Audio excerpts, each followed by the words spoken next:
bonsoir à toutes et à tous. الزول في اللونات ما يسمع الزول مقران ان شاء الله تليم لاباس.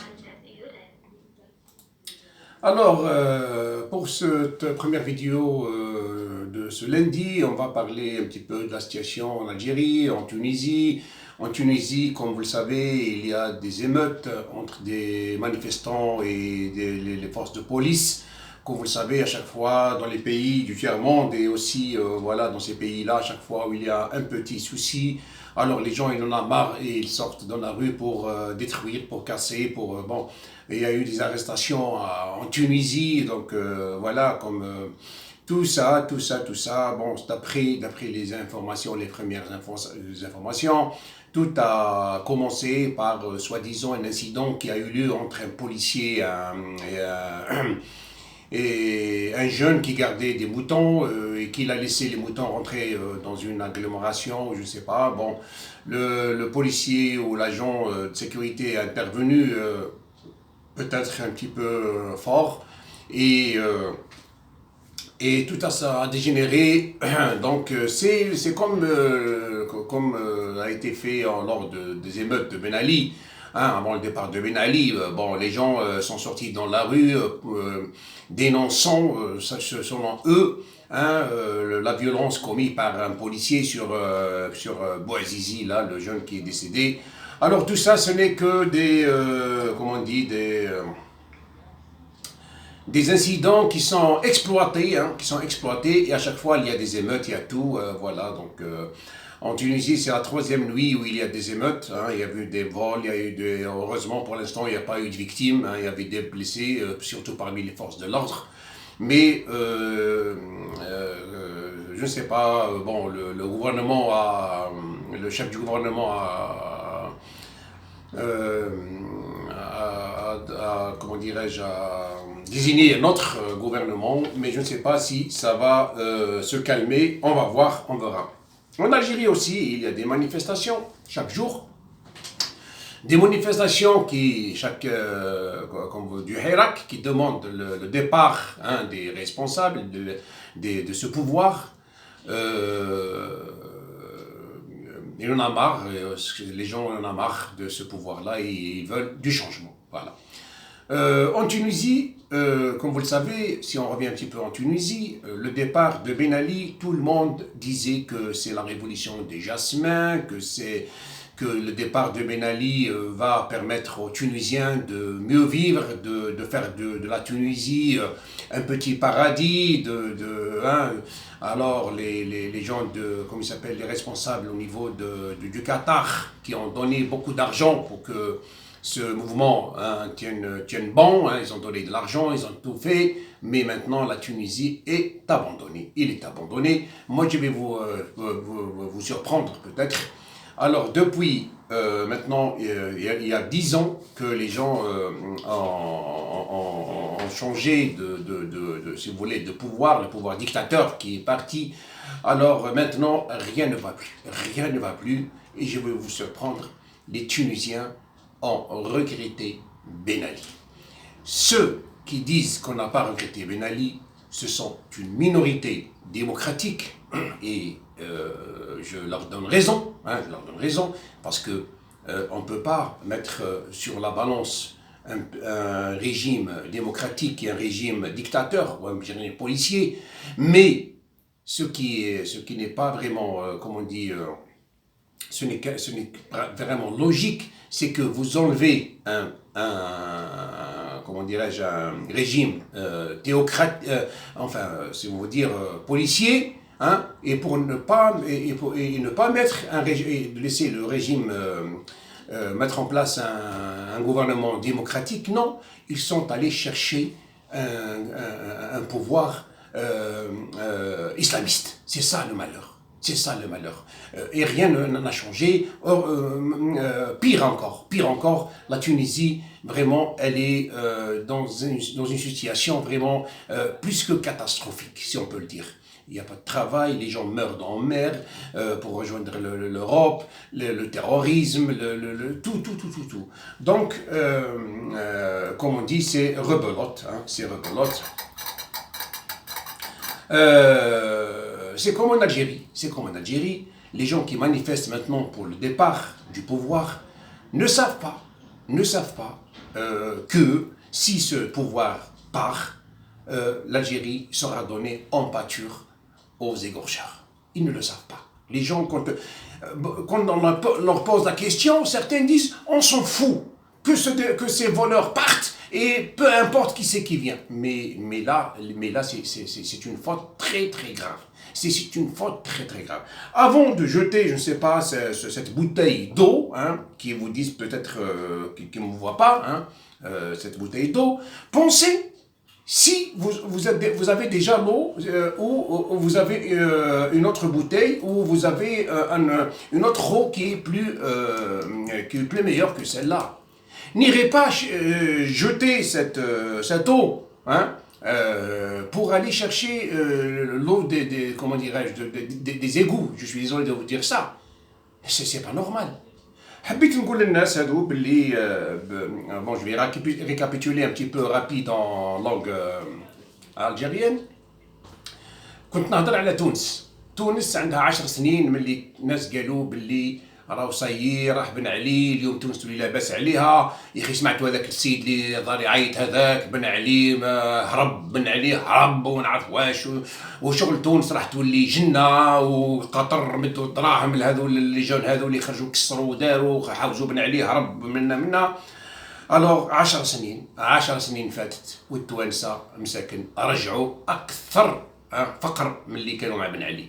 رجعوا اكثر، ما كانش ميم با الامن اليوم. الناس هربت من تونس. بكري تونس كانت بوتي باريس سي فو فولي.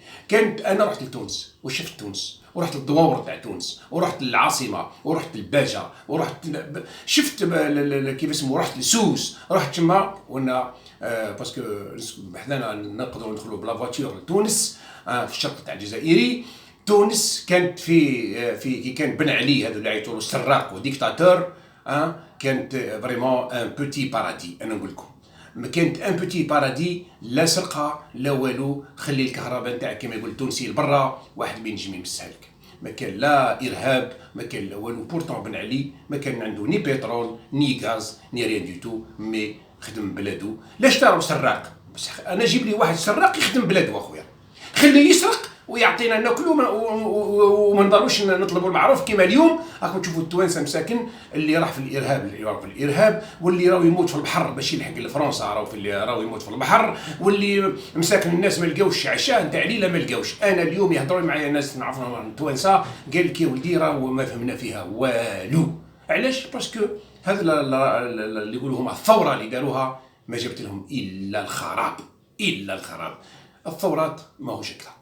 ثورات كما قال واحد نديروا ثوره، كما قال واحد باش نحيو كما نقولوا احنا بن علي اللي يقولوا هم كان سراق وكان ديكتاتور وكان منا، ونجيبوا ناس ديمقراطيين يحكموا البلاد ويرجعوها خير من اللي كان بن علي. ما تنحيليش انا بن علي اللي تقول عليه انت سراق وديكتاتور وتروح تجيب لي اني الذباحين يحكموا البلاد كما هذا الغنوشي وجماعته. وهذا نجي نعطيكم حاجه نقولها لكم. والبارح 3 ايام والرصاص المطاطع كما قالوا يقول، ولا غاز لاكريموجين تقول في تونس، والناس دي بليسي، وفيهم حتى قوات الامن اللي مساكن جرحوا وراهم في المستشفيات. وقوات الامن قبيل تكلم، ونسمع في واحد قبيل واحد كيف اسمه قيادي في الامن قال لهم لهذا دار خطاب وقال لهم يا ناس قوات الامن راهي ما تنجمش تحكم اكثر من هيك. اي سي فري الوقتاش وحنا نعاونوا ديما على قوة الامن. وينهم لي بوليتيسيان؟ وينهم الناس السياسيين؟ المكثر نتاعهم في بلدان هذو اللي عيطوا لهم بالعرب وما عرفوش، بكلهم منافقين. علاه منافقين؟ باسكو كل يخدموا على جيابهم. كل يخدموا على جيابهم. ما كانش واحد يخدم على الشعب وعلى البلاد، ما كانش. راكم تشوفوا احنا عندنا باغ الجيري هذا الناس اللي راهم في الخارج وراهم منا، يعني يهربوا للخارج وقاعدين يطاكيو دوكا في البوفوار حبا في الشعب. هذا سؤال. يعني هذا الناس هذو اللي راهم في الخارج اليوم في الفيسبوك ويقولوا الناس اخرجوا ولازم يطيح البوفوار ولازم منا، هذو كل يعني راهو حبا في الشعب. قولوا لي يرحم والديكم، اسكو هذا كل اللي راهم يقولوا فيه راهو حب نفس؟ لا، هذا الناس كلنا عارفوهم واحد بواحد. الناس كانوا حتى هما في يخدموا مع السلطه، وكيحاوزوهم كيخرجوهم ويحاوزوهم، ولاو هاك الساعه سمحوا لي. ماذا بيا كي كانت تغنيو على اكسل تزيدوا غنيو على بزاف. نسيتو كيف اسمه كوسيلة اللي قهر العرب اللي جاو يذبحوا ويقتلوا في الناس، واللي قتل عقبة الكريمينال عقبة بن نافع، اللي قتلوه في الأوراس، اللي قتلوه الشاوية الأحرار، اللي قتلوه الأمازيغ الأحرار، اللي قتلوا كوسيلة باسكو جا وعبث في الأمازيغ، سواء في تونس ولا في المغرب ولا في الجزائر، ولا ما خلاو حتى ما قالوا. عاودوا ديروا غناية موا كوسيلة صح، اكسل صح، شاوي دركاز، مي عندنا كوسيلة وعندنا ماسينيسا وعندنا بزاف. ماذا بكم زيدوا غنيو عليهم من فضلكم. الوغ واش راح نقول لكم دقيقة. اوكي. الوغ تونس البارح وهي المشاكل صارية، والناس المواطنين يعلقوا في الضرب في الصور نتاع بن علي. علاش؟ اسكو بن علي راح يرجع؟ ما يرجعش. بن علي توفى الله يرحمه. يعلقوا حبوا يقول لهم باللي راكي كنا مع بن علي، هذا ميساج راه ربي يسمح لبن علي، وراكم بن علي ظلمتوه حتى ولو كان سراق. انا ما شفناش واش ما لبناش حتى ويقولوا باللي هو كان سراق. يا خويا معليش كيما يقول الناس، كون صيد وكلني.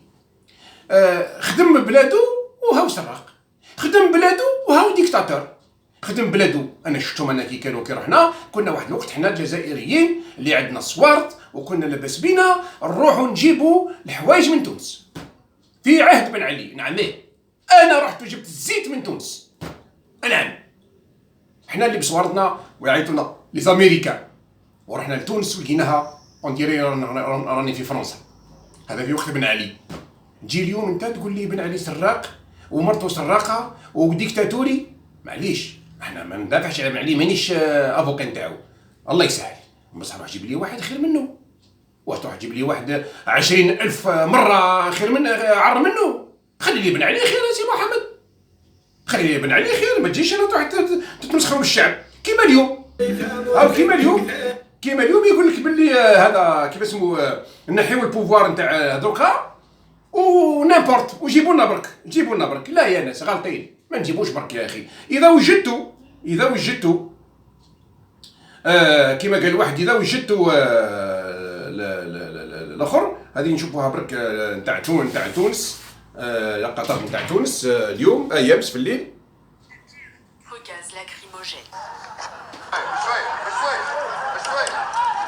Jusque tard dans la nuit, des jeunes de ce quartier pauvre de Tunis ont bravé le couvre-feu et affronté la police.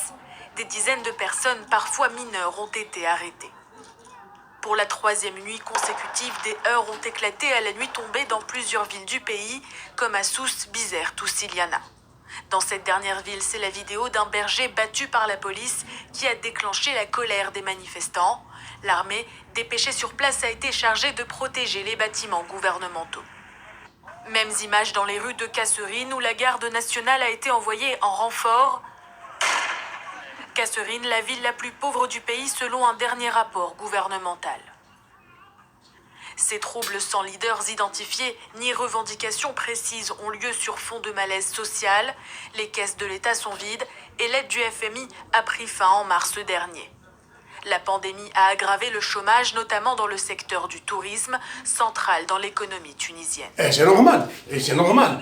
La Tunisie كانت عايشة بن علي اللي كان يجيب لهم في التوريست منا ومنا، هربوا، هاو جالسين غنوشي، ما بقاش توريست في لو كان خطاوهم لي زالجيريان اللي يدخلوا كانوا يروحوا لهنايا، خلاص كيما قلت لي كيس دو ليتا سون فيد.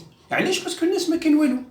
واش يقول لي هنايا بن علي هلك البلاد؟ يا خويا كان هلكها بن علي في البلاد، وكانت البلاد زاهره وكانت البلاد لاباس عليها، ماذا بينا حتى حنا في الجزائر يكون عندنا بن علي وخليه هلكها. اذا بوتفليقه هلك البلاد والناس كيما قال واحد على الاول كانت لاباس الحمد لله وما كانش الاخر، خليه يقعد يا سيدي.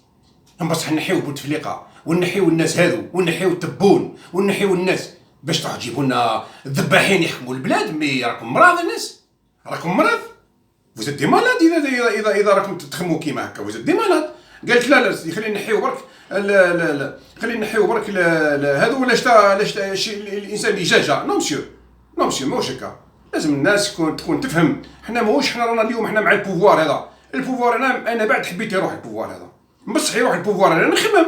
انا ما نشوفش هنا برك، انا نشوف ليه من لورا خلاص. معليش يروح البوفوار وشكون نديرو في بلاصتو؟ هاي سيدي معليش قولوا لنا شكون عندكم رومبلاسون تاع هذا تبون كيما قال واحد نحيو. هاي يا سيدي نعطيكم حاجه، انايا نعطيكم حاجه. اي راك شوف بن علي البارح كانوا الناس يعلقوا في التصاور نتاعو.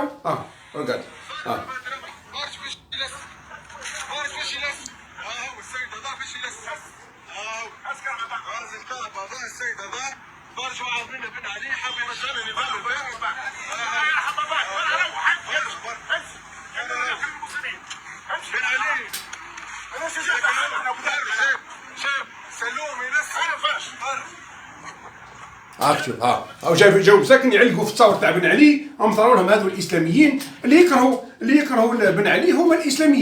هما الاسلاميين خاطرش بن علي شير لهم ليفيس ما فيهاش. كيما قال واحد بن علي قال لهم انا الدين ما تبزنسوش به. هاو اليوم جا شيخونا هذا كيف اسمه المرزوقي وجماعته. هاكم تشوفوا واش صاري في تونس اليوم. خاوتنا صاري يا الجزائريين. انا نزيد ننذركم ما ديروش الغلطات اللي دارتهم تونس، ما ديروش الغلطات اللي دارتهم ليبيا، ما ديروش الغلطه اللي دارتها العراق، ما ديروش الغلطات اللي دارتها سوريا. والحمد لله سوريا كثر خير الروس. وترمون اليوم راهم الناس الذباحين راهم هما اللي حاكمين البلاد. هما اللي حاكمين البلاد. جابوا لهم في سوريا من 40 دوله جابوا منهم الارهابيين. 40 دوله اللي هزوا الارهابيين داوهم عند سوريا باش يطيحوها. وكثر خير الروس ما طاحتش سوريا. ولو كان طاحت سوريا كانت كما قالوا هم القطريين كما قالوا الجزائريين قالوا خلينا نفريوها مع سوريا ونجيو عندكم انتم. لا يا جماعه ما تكونوش شويه كما قال واحد كونوا شويه ذكيه. احنا ما ندافعوش على البوفوار هذا اللي راكم غالطين. انا عمري ما كنت في البوفوار وعمري ما ندافع على البوفوار. مي لازم نكونوا نخدموا العقليات نتاعنا. اذا باش نديروا نحيو هالبوفوار ونجيبوا ان بوفوار ديمقراطيك مرحبا غدوه بعد. بصح قولوا لنا شكون هما هاد الناس الديمقراطيين. لا سيدي والله لا يفوتيو عليه من غير تيزي وزو من غير البلاد القبايل. والله لا يفوتي عليه واحد. انا نفوتي عليهم. لا سيدي نجيبوا لافافاس انا نفوتي على لافافاس. نجيبوا نتاع لويزا حنون انا نفوتي على لويزا حنون. جيبوا لي اي بارتي انا نفوتي. انا معكم. بصح هاد الناس اذا كثروا من قتل القبائل برك خلاص الباقي من هيه. والله لي 47 ولايه ولا 46 ولايه الاخرى كلهم اسلاميين. من بينهم خويا انايا وابن عمي انايا الشاويه يفوتيو كل على الاسلاميين.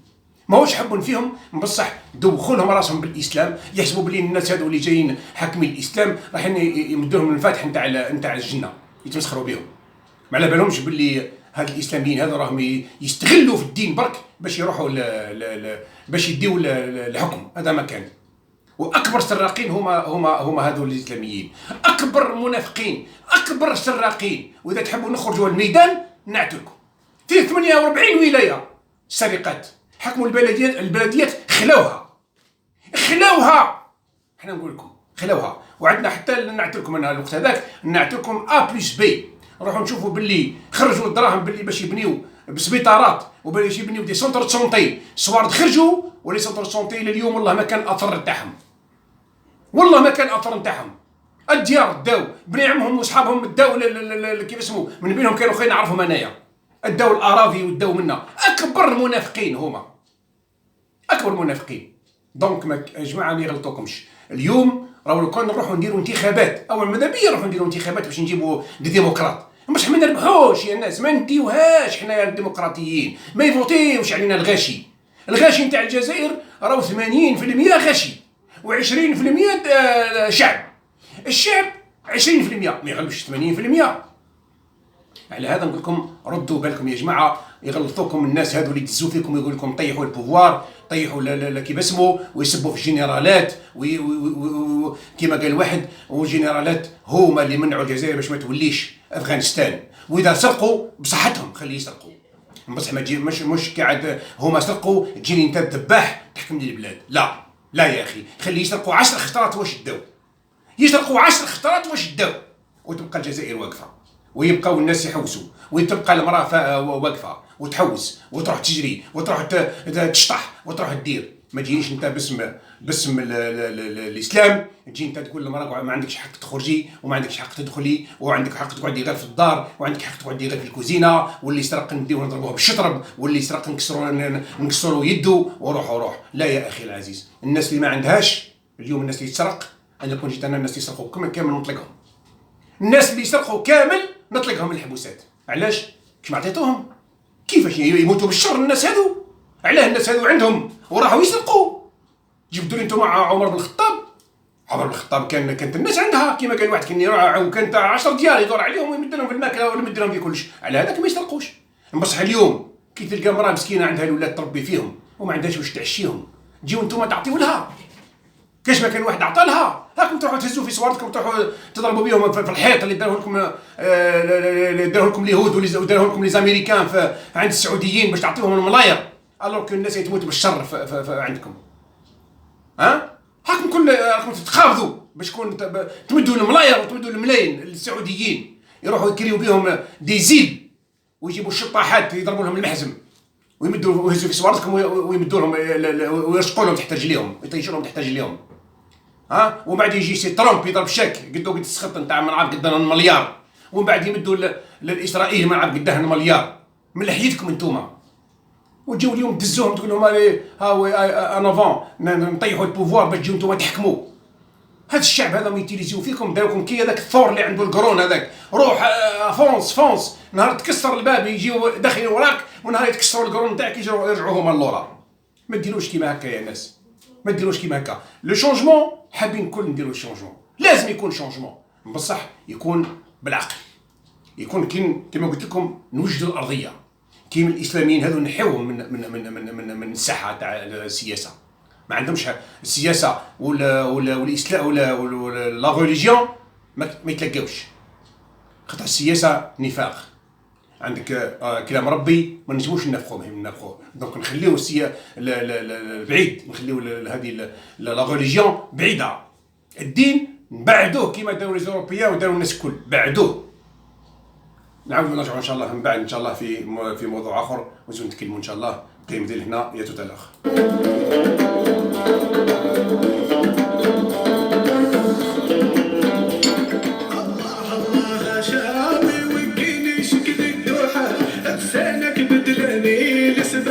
كل شادي روحه وينك الحق